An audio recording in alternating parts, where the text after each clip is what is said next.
আসসালামু আলাইকুম এভরিওয়ান। আপনারা সবাই কেমন আছেন? আশা করি আল্লাহর অশেষ রহমতে খুব ভালো আছেন। তো আজকের রেসিপি বিফ স্টিম রোস্ট। তো এই বিফ স্টিম রোস্ট বানানোর জন্য এইখানে আমি 1.5 কিলো গরুর মাংস নিয়ে নিছি। নিয়ে এইভাবে কেটে নিছি, আর সলিড মাংসটাই নিছি, সাথে একটু চর্বিও নিছি। তো এখন এই মাংসটাকে কেটে ধুয়ে এইভাবে ঝাঁঝরিতে আমি পানিটা ঝরাই নিছি। তো আপনারা যখন বানাবেন পানিটা কিন্তু অবশ্যই ঝরায় নিতে হবে। এখন এর মধ্যে দিয়ে দিব সামান্য একটু লবণ। এখন লবণটা ভালোভাবে একটু মেখে নিব মাংসের মধ্যে। আজকের এই রান্নাটা পাকিস্তানি একটা রেসিপি। তো প্লিজ আমার ভাই বোনেরা, আপনারা এই কুরবানির ঈদে অবশ্যই ট্রাই করবেন। এই যে এখানে আমি একটা ফ্রাই প্যানে পর্যাপ্ত পরিমাণে তেল দিয়ে দিছি, আর তেলের মেজারমেন্টটা বললাম না। এখন এই যে বিফটা বা গরুর মাংসটা আমি এর মধ্যে দিয়ে ভেজে নিব, আর চুলা আঁচটা হাই ফ্লেমে। মাংসটাকে আমি ভাজবো। মাংসটা ভাজা হতে থাকুক এইদিকে, আর আমি এই বিফ স্টিম রোস্ট রান্না করার জন্য মশলাটাকে রেডি করে নিব। এই যে এর জন্য নিয়ে নিলাম একটা বাটি। এর মধ্যে দিয়ে দিব 2 চামচ টক দই, 2 চামচ দিব আদা রসুন পেস্ট, 2 চামচ দিব মরিচ গুঁড়া। এখন জাল যে যতটুকু খান অতটুকু দিয়ে নিবেন। 2 চামচ দিলাম হলুদ গুঁড়া, 1.5 চামচ ধনে গুঁড়া, 1 চামচ জিরা গুঁড়া, আর 2 চামচ গরম মশলা গুঁড়া। আর এইখানে সব রকমের সস নিয়ে নিছি: tomato sauce, oyster sauce, barbecue sauce, chilli garlic sauce.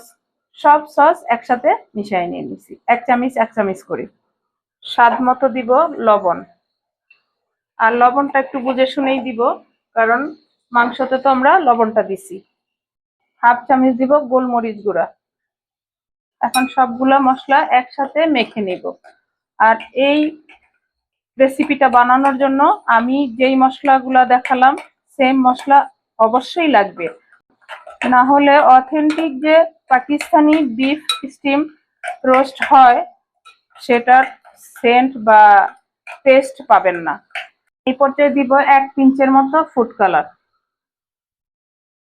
দিয়ে আবার ভালোভাবে মিশিয়ে নিব।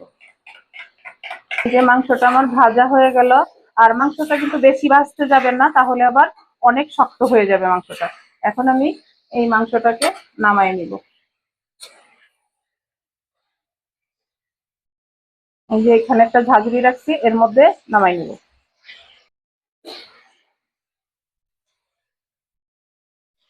এই যে বিফটা এখানে নিয়ে নিলাম, এখন এই মশলার মধ্যে দিয়ে দিব। বিসমিল্লাহির রহমানির রহিম। রেসিপিটা কিন্তু একেবারে সহজ, একেবারে এ টু জেড। যদি আমার রেসিপিটা ফলো করেন, আপনারা বাসায় বসে একদম সহজেই এই রান্নাটা করে খেতে পারবেন। তো এই কুরবানির ঈদে অবশ্যই আমার প্রিয় ভাই বোনেরা ট্রাই করবেন। আর যদি একটু ভালো লাগে তাহলে আমার চ্যানেলটাকে সাবস্ক্রাইব করবেন, লাইক করবেন, শেয়ার করবেন এবং কমেন্টস করবেন। এখন আমি ভালোভাবে এই মশলাগুলির সাথে মাংসটা মিশিয়ে নিব। এখন এই মাংসটাকে আমি হাফ এন আওয়ার রেস্টে রাখবো, তারপর রান্নাটা শুরু করব। এই যে আধা ঘন্টা আমি রেস্টে রেখেছিলাম। এখন আমি এই মাংসটাকে সাইডে রেখে আমি রান্নাটা করব প্রেসার কুকারে। এই যে একটা বড় সাইজ প্রেসার কুকার নিয়ে নিলাম। আমার এই প্রেসার কুকারের মতো বড় স্টিমার নাই, তাই আমি রাইস কুকারের স্টিমারটা নিয়ে নিলাম। আর এখন এটা বসানোর জন্য ভিতরে একটা এই যে ঝাঁঝরি দিয়ে দিছি। এর মধ্যে প্রথমে দিয়ে দিব আমি পানি। এই যে পানিটা দিয়ে দিব। এখন এই পানির মধ্যে যে মাংস ভাজার তেল যা আছে সেটা আমি দিয়ে দিব। এই মাংসের ফ্লেভারটা আমার স্টিমের সাথে সাথে ওই মাংসটার মধ্যে চলে যাবে। এবার আমি এই যে স্টিমের জন্য স্টিমের প্লেটটা বসাই দিলাম। এর মধ্যে এখন দিয়ে দিব বাটার পেপার। এবার আমি এই যে সাইডেও দিয়ে দিব।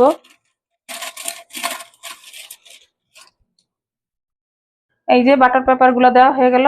এখন এই যে ম্যারিনেট করে রাখছি বিফটা এখন দিয়ে দিব। বিসমিল্লাহির রহমানির রহিম। এই যে দেখেন, মাশাআল্লাহ, এখনই কিন্তু অনেক সুন্দর সেন্টও আসতেছে, দেখতেও লোভনীয় লাগতেছে, তাই না? এখন এই যে মশলাটাও আমরা উপর দিয়ে দিয়ে দিব।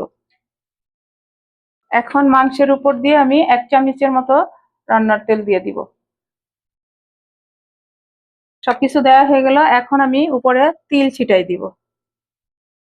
এই রোস্টের মধ্যে অবশ্যই তিলটা দিতে চেষ্টা করবেন যদি পাকিস্তানি অথেন্টিক টেস্টটা আনতে চান। এই পর্যায়ে দিব আমি লেবু স্লাইস করা। এই যে এখানে আমি সিলেটি যে জারা লেবুগুলো হয় অনেক সেন্ট, সেই লেবুটা নিয়ে নিছি। আপনারা হাতের কাছে যার যে লেবু আছে সেটাই দিয়ে দিবেন। দিব আমি কিছু আদা স্লাইস। এগুলোর মেজারমেন্ট কিন্তু আমি আপনাদের সাথে বললাম না, এটা আপনাদের রান্নার কতটুকু নিবেন ওর উপরে ভিত্তি করে দিয়ে দিবেন। দেওয়া হয়ে গেল, এখন এই যে বাটার পেপারটা উপর দিকে রাখছি সেটা এইভাবে দিয়ে দিব। দিয়ে দিলাম।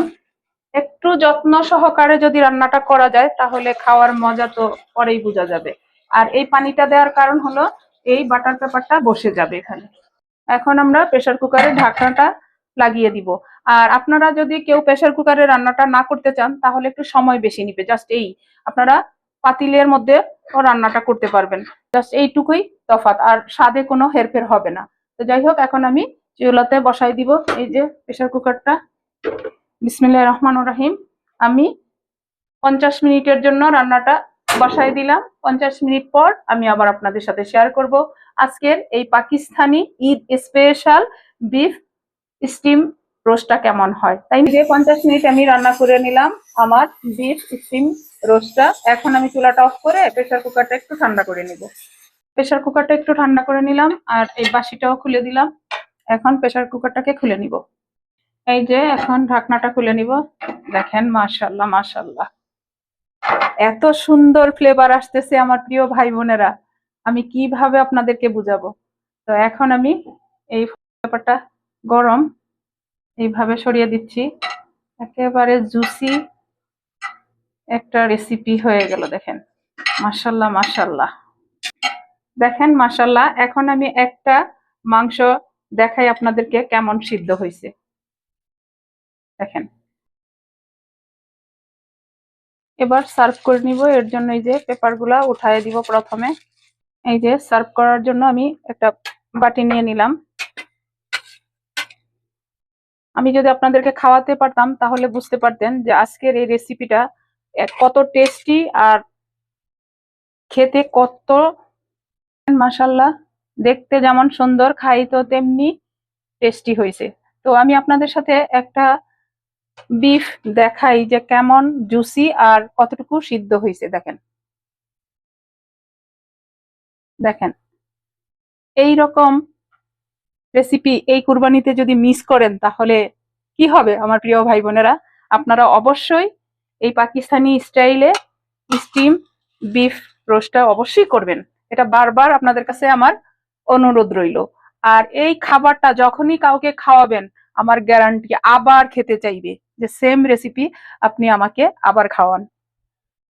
এখন এই ঈদে আমরা যদি এইভাবে রান্নাটা করি, সাথে দিয়ে দিলাম ভুনা খিচুড়ি, তাও আবার ভুনা খিচুড়িটাও একেবারে প্লেন, এটাতে কোনো মশলা দেওয়া হয় নাই। এইভাবে রান্নাটা করে নিলাম। এই যে দেখেন মাশাআল্লাহ, আর অনেক জুসি হয়েছে আজকের এই বিফ স্টিম রোস্টটা।